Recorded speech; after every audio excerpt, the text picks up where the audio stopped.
Good morning. Well, it is, I think, yeah, it's Sunday morning and just before lunch, and I have some time to put in, so I thought I'd turn some little trinket. Someone sent me a picture of something, and I thought, what the heck? I think I'll do it. So, yeah, uh, first thing I'm gonna do is we got to make a cylinder out of this, and then we're going to proceed to make a horn shape for a speaker for a phone. All right, so bear with me. We get started.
I want to switch to my bowl gouge. So it gives me more control.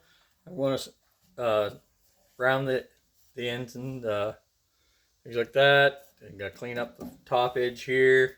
See, it's a little ratty. So.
Alright, so now we're going to turn it around. We're going to hollow out the inside. Oh, I got to make the tenon. Sorry about that. I got to make my tenon.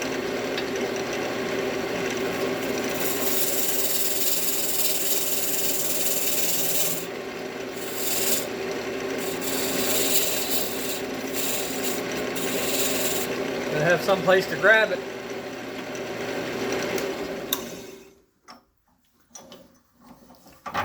Okay, I'll be back. Alright, we're going to flatten the surface out here, round things off a little bit, make it look more pleasing to the eye.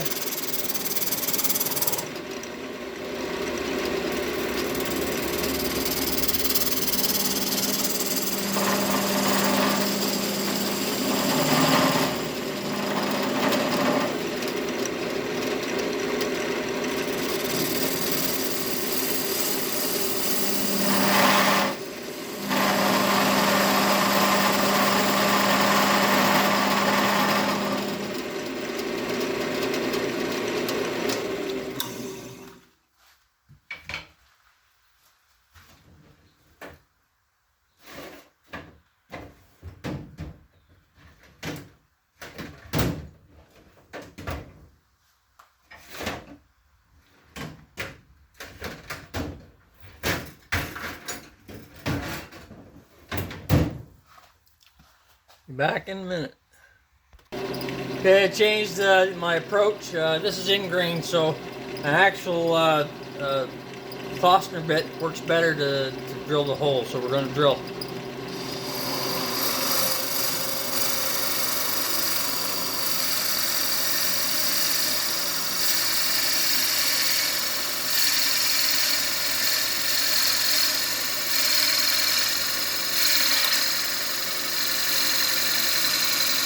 You gotta go slow and let the bit cut.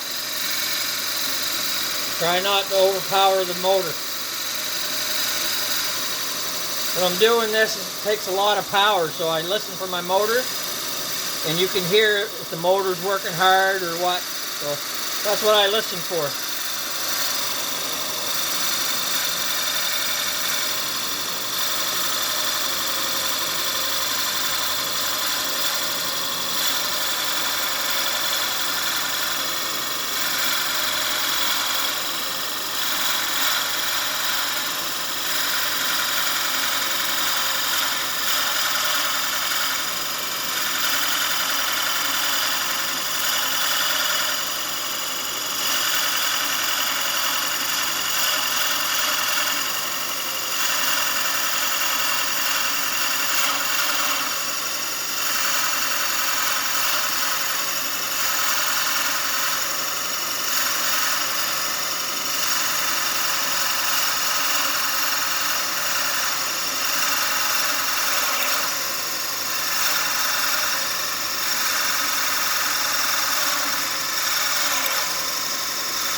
More of the same, I'll be back.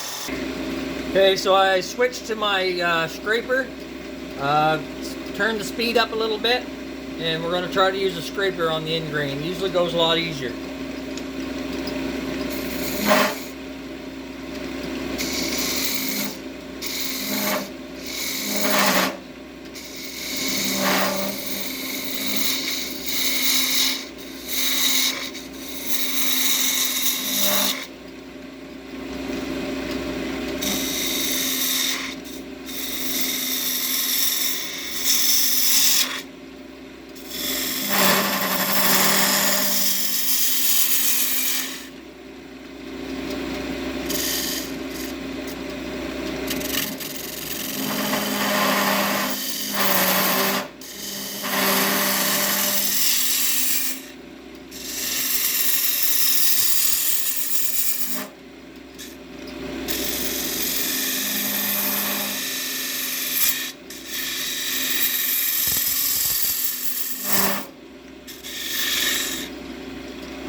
Calibrated fingers here.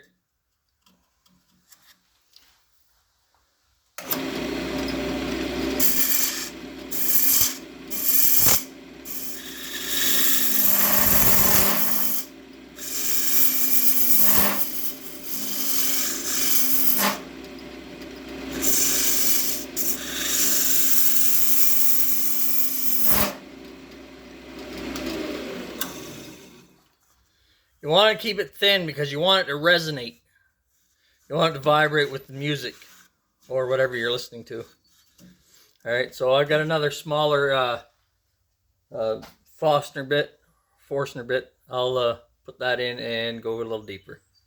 Be back in a minute. Okay, we're starting with a small Forstner bit.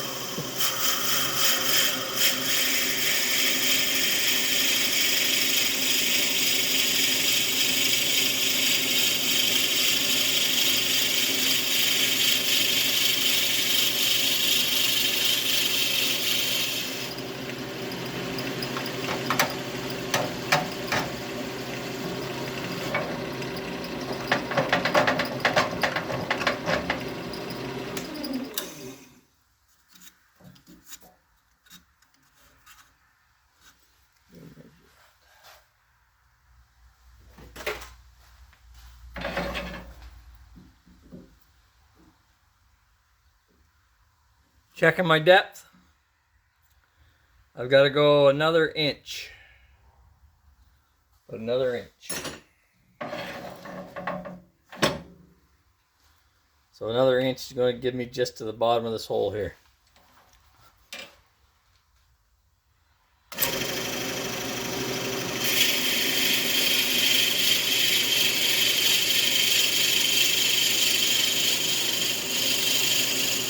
There.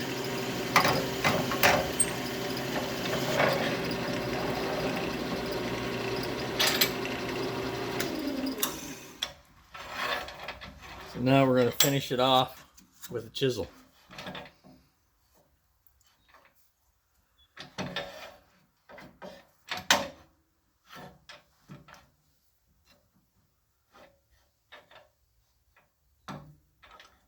Got to make sure our scraper is on the down cut. If we're not, it's going to catch. So that's what my plan is anyway. And my rest is touching, so we got to fix that. Bring it up just a little bit.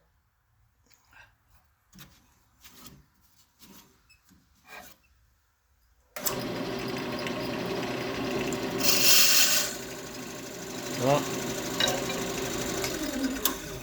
I'll be back in a minute. Okay, got things settled out a little bit, so I think we're okay.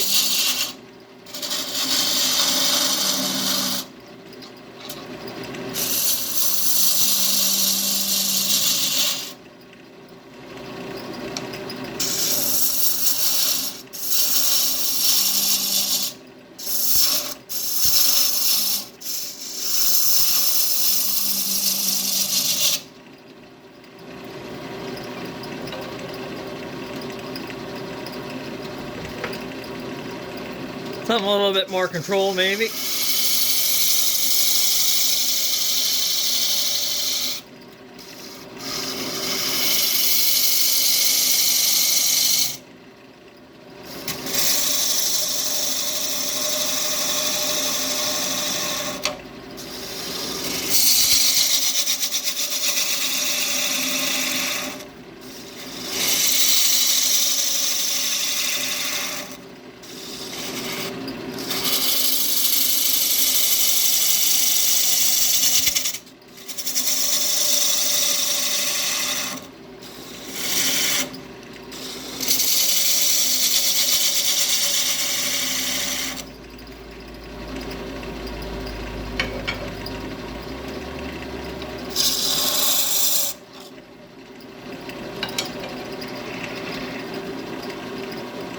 Okay, I have another scraper that I've been saving for a special occasion. This looks like it.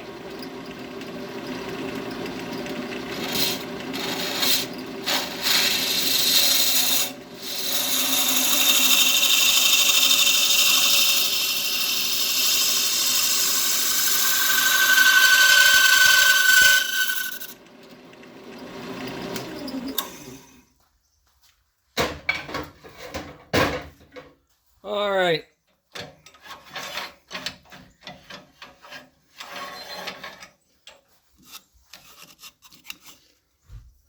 Yes.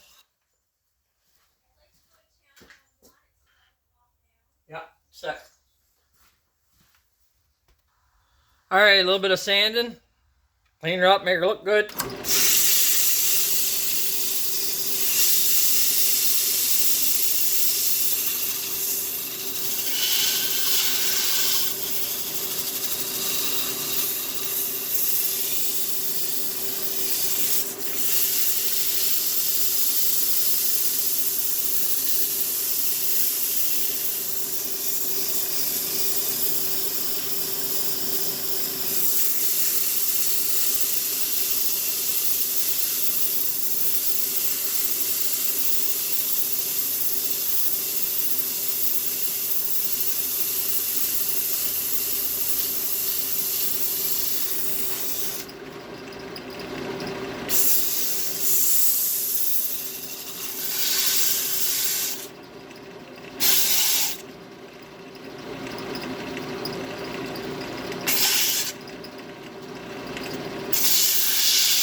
All right, this is gonna be boring, so I'll be back. All right, so I'm going to continue to sand this a little bit. The important thing is to remember is that the little scratches, they don't look like much to us, but when you're talking about sound waves, they're almost like road bumps, speed bumps. So we try to get it as smooth as we can and have a nice rolling motion from the inside to the outside, so that there's no resistance to the sound, and it amplifies it. All right, so the last thing we got to do is cut a notch here for the phone, and then at 180 degrees from that, we got to put a couple flat spots so it sits flat on a table or something. So that's just a point of putting it on my sander, making sure my groove is sticking straight up 90 degrees from the bed, and then just a couple little flat spots. All right, well, I hope you liked it, and we will talk again. Bye.